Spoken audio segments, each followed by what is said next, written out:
Des exercices sur les éléments caractéristiques des fonctions trinômes qui possèdent deux racines, c'est-à-dire qui s'écrivent sous cette forme-là, a facteur de x moins x1 facteur de x moins x2. Alors dans le premier exercice, on vous donne donc la fonction ici, et on vous demande l'équation de l'axe de symétrie de la courbe, et bien de la parabole représentative. Donc on sait que l'axe de symétrie, il passe exactement entre les racines, et donc il faut déjà chercher les racines. Donc on résout f de x égale à 0, ça nous fait un produit nul. Je rappelle que le 10 il ne joue pas parce que si on veut que ça soit égal à 0, il n'y a que seuls les facteurs qui contiennent des x qui peuvent donner 0. Donc ça nous fait 5 et moins 4 comme racine.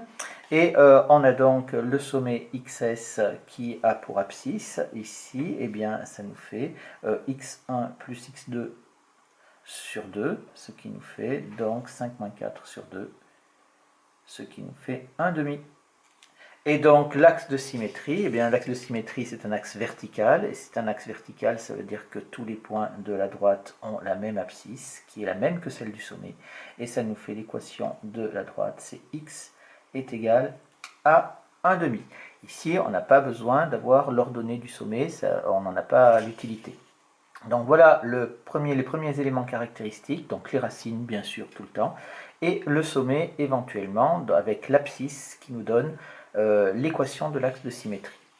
Pour l'exercice suivant, on nous demande d'étudier le signe de la fonction trinôme. Alors attention, c'est une fonction trinôme qui possède deux racines, donc on cherche les racines aussi parce qu'on sait, on a vu dans le cours que le signe dépend de l'emplacement des racines.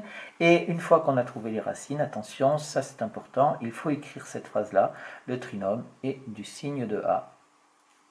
Alors de A qui est égal ici à moins 3, donc qui est négatif. On va l'écrire comme ça aussi, à l'extérieur des racines.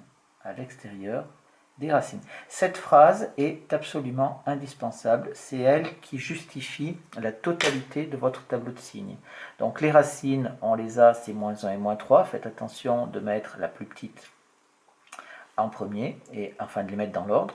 D'accord? On sait qu'à ce moment-là, ça correspond à 0, puisque c'est les endroits où ça coupe l'axe des abscisses.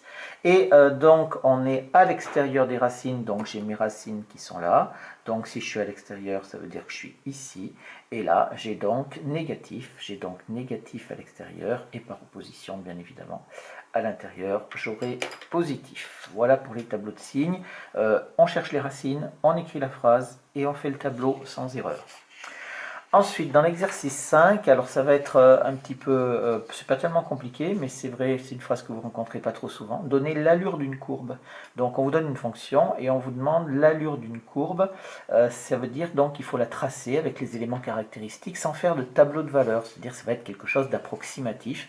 On n'a pas besoin de quelque chose d'extrêmement précis. Et donc une allure suffira sans avoir la courbe précise.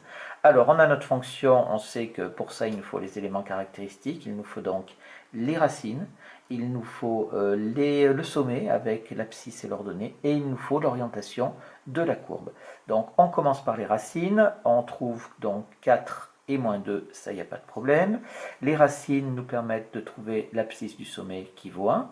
On calcule ensuite l'ordonnée du sommet, donc ys qui est égal à f de xs, c'est-à-dire l'image par la fonction f de l'abscisse, c'est-à-dire f de 1.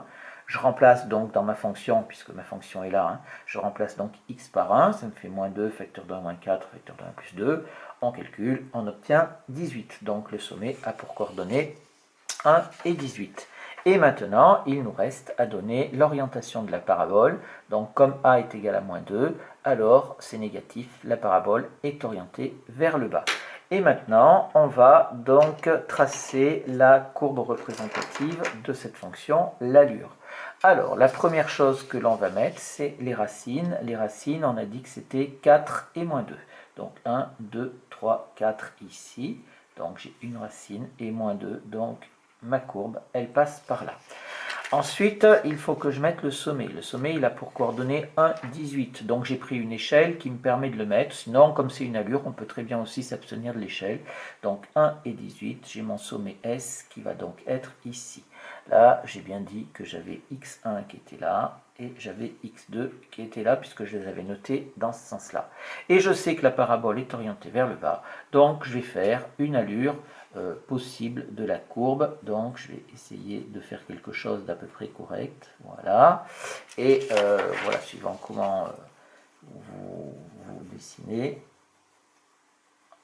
Voilà, à peu près, on a une allure de courbe qui correspond à cette fonction. Une fois que vous avez tracé comme ça le guide au crayon gris, vous pouvez ensuite repasser en couleur si vous le souhaitez. Voilà donc pour l'allure d'une courbe avec les éléments caractéristiques. Il en a fallu un petit peu plus que dans l'exercice précédent. Pour l'exercice 6, on revient sur une notion que vous avez vue en classe de seconde, qui est la notion d'extrémum. Alors un extrémum, je rappelle que c'est un maximum ou un minimum.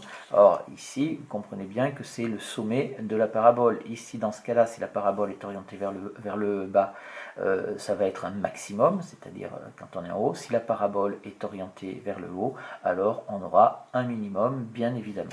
Donc, l'extrémum, pour justifier ça, on le voit bien sûr sur une courbe représentative, mais là, on n'en a pas.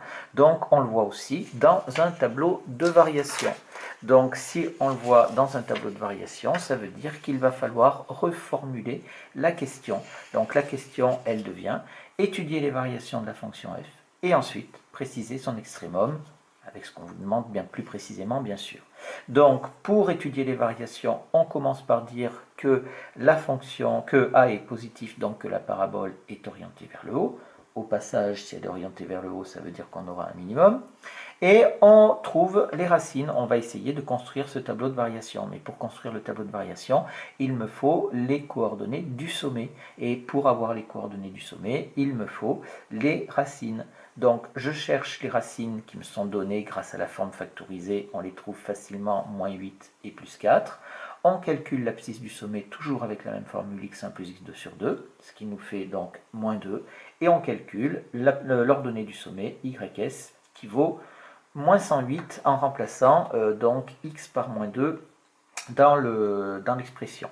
On a dit que c'était positif, je dis bien il y a ça à faire, c'est-à-dire l'orientation et les racines et le sommet. On a donc 3 renseignements pour avoir le tableau de variation.